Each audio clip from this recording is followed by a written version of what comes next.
to Super Ate Vlog, and for today's video, gagawa po ako ng binagoongang chicken binagoong. So, let's start po. Ito po ang aking mga sangkap. Here, there is sibuyas. I have here garlic. And yung chicken po, nilinis ko na kanina. Ayan, ready na po siya. And I have here bagoong from Philippines na padala ng aking anak. And yes, dala ng aking kapatid. But I have very little talong po. So I decided to lagyan din ng sitaw. And I will see how it will come out. So let's start na po.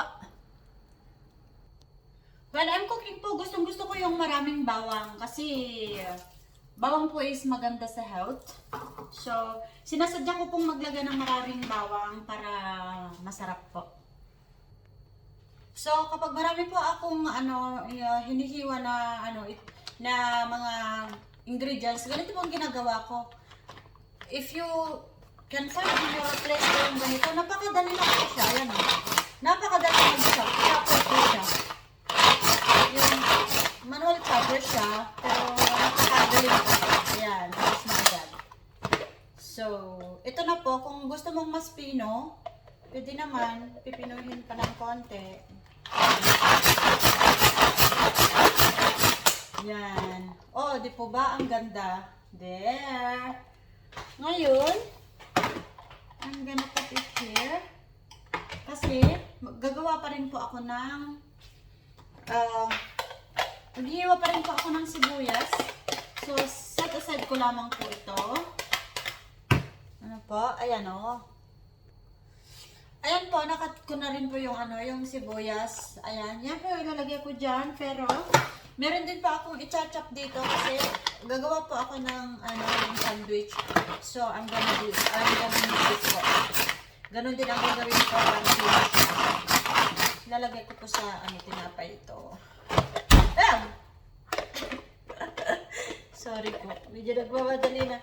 Kagagaling ko lang po kasi sa work and I still need to cook work. So, ayun. Okay ito. Isasabay ko na rin ito. Ay! Napapaluha po ako sa ayan. So, also, ay, ang sakit po sa mata. Promise. Sakit sa mata. Ayan. Gawa na yung ating mga ingredients. Sakit po ng mata ko. Nakakaiyak po. Ayan. Ready na. And, ngayon naman, lalagyan ko na lang po ng sitaw kasi konti lang po yung talong. So, ay, naiyak po ako.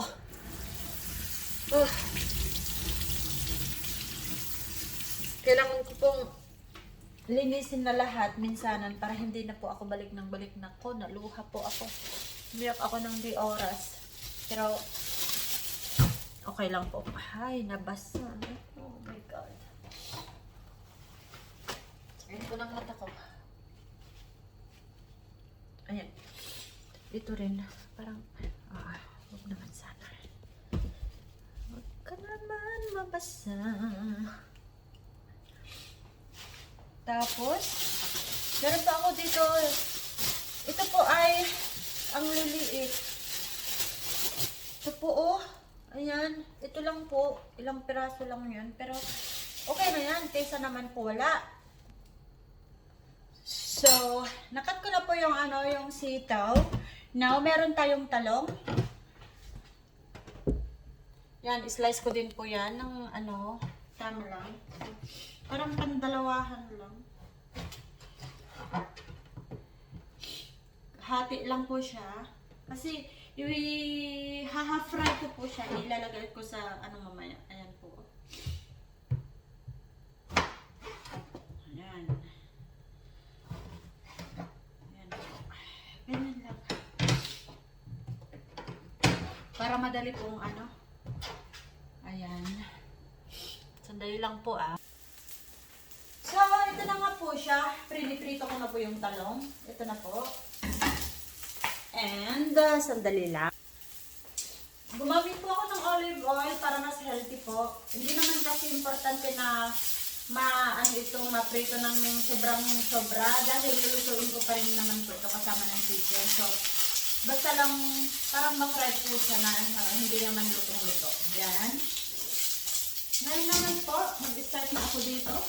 Para sa sibuyas. May mantika na po ito. Hindi ko na ng oil kanina pa. Yan.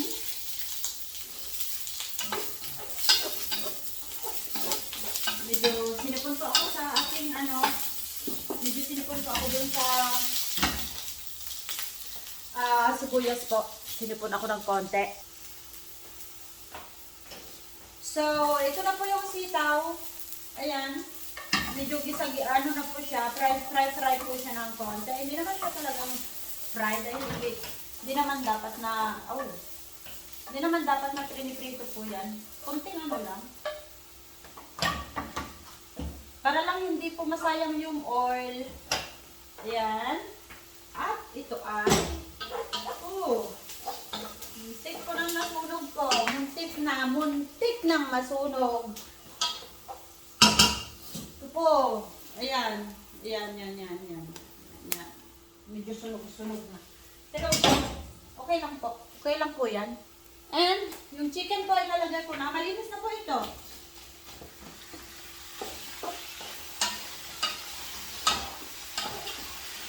Ayan. Ganyan lang po siya.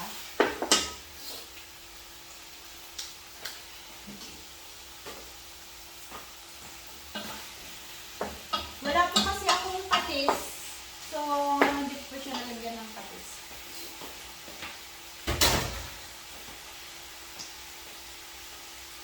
And, wait lang po ulit. Isabay na rin po natin yung bagoong maglagay.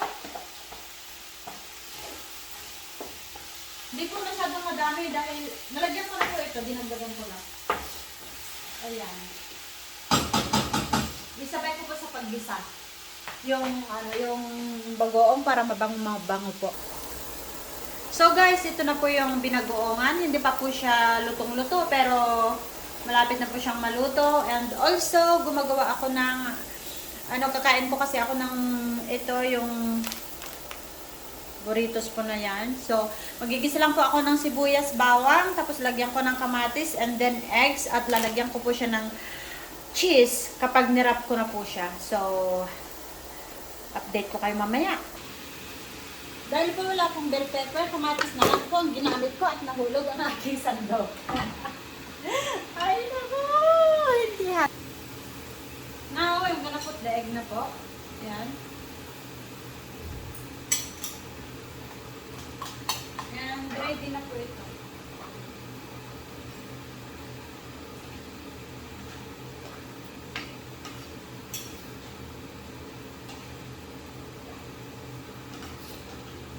Multitasking po ako dito. Dalawa yung niluluto ko. Yan po, malapit na po siyang maluto. At sandali lang po, ilalagay ko na yung sitaw at saka yung eggplant. Ito naman po ay luto na. I'm gonna put some cheese na po. Ayan. Lalagyan ko na po siya ng cheese para masarap po. Ayan. May nahuhulog na cheese. Pero ilalagay ko pala. And that is how it looks like na po. Tapos na po yan. 2 minutes pa. I-stop ko na po yung apoy niya. And I hope na it come out good po. So, ito na po yung tinapay na gagamitin ko. Ganito po ang gagawin ko dito. Lalagay ko dyan. Ganyan.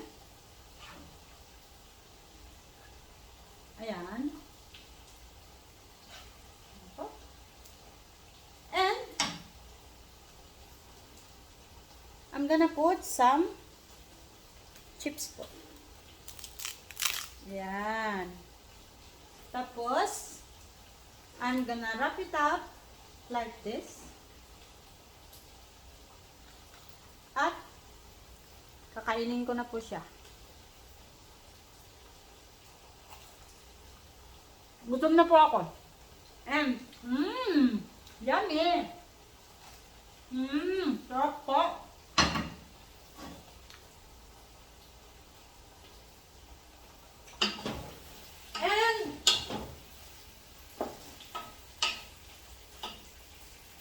hanggang dito na lamang po ang video na ito. Alam ko na maraming mga post, maraming mga hindi magagandang eksena, pero sana po panoorin ninyo. So, once again, this is Super Ate Vlog, and sana po, kung hindi pa kayo nakapag-subscribe, subscribe na po, and click the notification bell po para ma-notify kayo if I'm going to upload a new video po, and sana like and share na rin po ninyo, and please comment down below.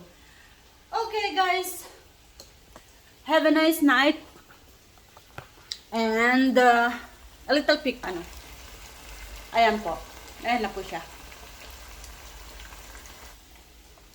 Thank you everyone. Bye. Hanggang sa susunod na video. Take care. Bye.